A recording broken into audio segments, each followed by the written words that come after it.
Shri Venkateswara gold తాకట్టులో ఉన్న మీ బంగారాన్ని విడిపించి కొనబడును.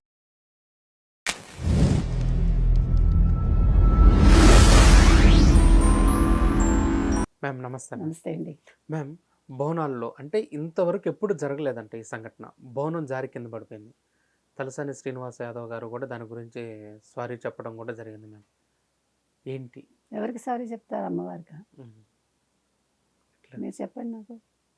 సారీ అనే పదంతో సమస్య ఆగిపోతుందా లేకపోతే సమస్య పోతుందా? మ్మ్. మనం అంటే మీరు చేస్తున్నారు కాబట్టి, చేయలేదనుకోండి ప్రజలే చేసుకుంటారు. అవును.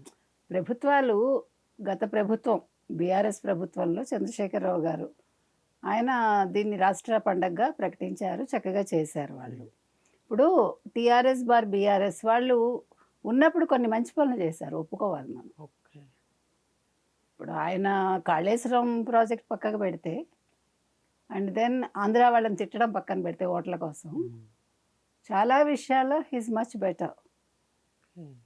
ముఖ్యంగా హిందూ పండగలు, హిందూ దేవతలు, హిందూ నమ్మకాల మీద ఆయన ఎప్పుడూ కూడా చాలా శ్రద్ధగా, చాలా జాగ్రత్తగా చేశారు. ఓకే. ఇప్పుడు బతుకమ్మ చేశారంటే బతుకమ్మకి ప్రతి సంవత్సరం 10 కోట్లు ఇచ్చాడు ఆయన. అవును. కూతురు కోసం ఇచ్చినా, ఎవరి కోసం ఇచ్చినా ఇచ్చారు కదా. అందుకని ఇప్పుడు రేవంత్ రెడ్డి గారు కూడా దేవుడి మీద నమ్మకం ఉంది, మనం కాదని అంటల్లా. మ్మ్. కానీ ఏర్పాట్లు ఏ రకంగా చేశారు? ఎందుకు మీరు జోగినీళ్ళకి 5 పాసలే ఇస్తా ఉన్నారు? మ్మ్. వాళ్ళు కదండి ముఖ్యం. అవును మ్యామ్. వాళ్ళ జీవితాలు వాళ్ళు అమ్మకి అంకితం చేసుకున్నారు. వాళ్ళే అల్లటప్ప వాళ్ళు కాదుగా. నిన్న ఒకళ్ళు వీడియో చేశారు. మ్మ్. అంటే మనం ప్రతిదాన్ని ఒక నెగిటివ్ కోణంలో చూడడం, హిందూ పండగలు లేకపోతే హిందూ నమ్మకాల మీద మనకు తోచినట్టు మాట్లాడేయడం, వ్యూస్ తెచ్చుకోవటం. అవును. ఆవిడేమంటోంది, ఏంటి మీకు రావాల్సింది రాలేదా? బాగా యాక్ట్ చేశారే పేమెంట్ అని. మ్మ్. తప్పు కదా. ఇప్పుడు నువ్వు ఏది వీడియో చేయాలి, ఏది వీడియో చేయకూడదని కనీస అవగాహన ఉండాలి కదా. నీకు దమ్ముంటే ఒక ముస్లింకి సంబంధించి, ఒక మస్జిద్కి సంబంధించి చెయ్యమ్మా, బురకా మీద చెయ్యి నీకు దమ్ముంటే.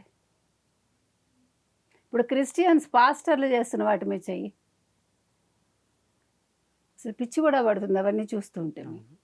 మొన్న ఒక ఆవిడ మన మంత్రాలన్నీ హిందూ మంత్రాలు, అందులో దాని వివరాలు చెప్తే అన్నీ ఆ జీసస్కి ఆపాదిచ్చేసుకోమంటుంది.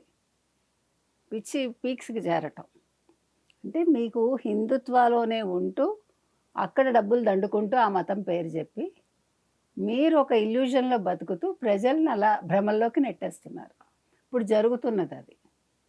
మళ్ళీ మీకు రిజర్వేషన్స్ కావాలి, మళ్ళీ మీకు గవర్నమెంట్ సౌకర్యాలు హిందూగా కావాలి, మీ పిల్లలు హిందూ పేర్లతో ఉండాలి, మీకు అది అబ్జెక్షన్ లేదు. హిందూ ప్రసాదం తినడానికి అబ్జెక్షన్.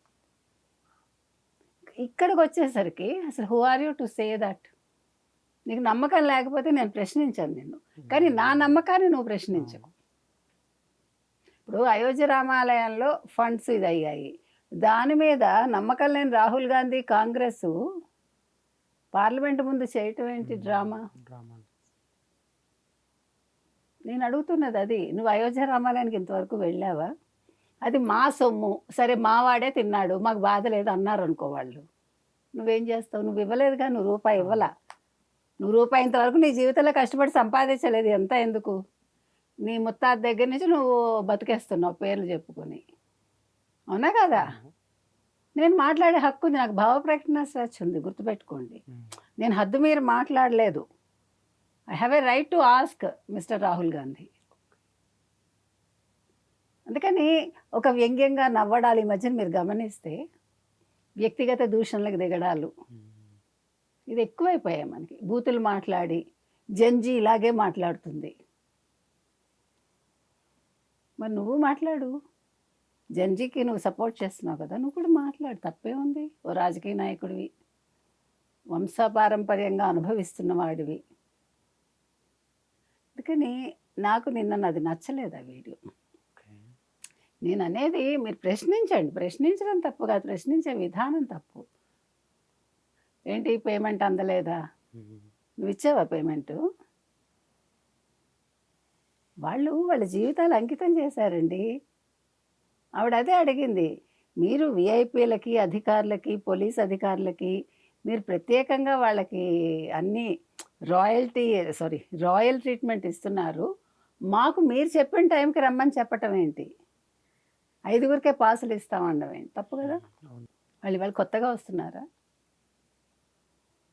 ఇది ఖండించాల్సిన అంశం అండి. ఎందుకంటే మనం ఫర్ గ్రాంటెడ్గా తీసేసుకుని ప్రతిదాని నా దృష్టికోణంలో నేను విశ్లేషిస్తున్నాను, నేను చాలా గొప్ప జర్నలిస్ట్ని అనుకుంటే అసలు నువ్వు జర్నలిస్టో కాదో తెలియదు. ప్రతివాడు జర్నలిస్టే. ఓ ఫోన్ పట్టుకుంటాడు, నోటికొచ్చింది మాట్లాడతాడు, అది జర్నలిజం. ఇది తప్పు. సో శ్యామల గారికి కావచ్చు, జోగిని గారికి, అందరి జోగినీలకి మన తరఫున మనం తప్పకుండా వాళ్ళకి ఏమంటారు, ఏమనాలి పదం, క్షమాపణ, సానుభూతి కాదు, మనం వాళ్ళతో పాటు ఉంటాం. అవసరమైతే వాళ్ళకి మనం ఏం కావాలన్న దగ్గరుండి వాళ్ళకి హెల్ప్ చేస్తామండి. తలసాని శ్రీనివాస యాదవ్ గారు అట్లీస్ట్ స్పందించినందుకు సంతోషం. కానీ ఈ రకంగా జరగకుండా వచ్చే సంవత్సరం చూసుకోండి. ఎందుకంటే దేవుడి దగ్గర తప్పులు చేస్తే తప్పులకు బలయ్యేది ఎవరు అనేది మీరు ఆలోచించండి.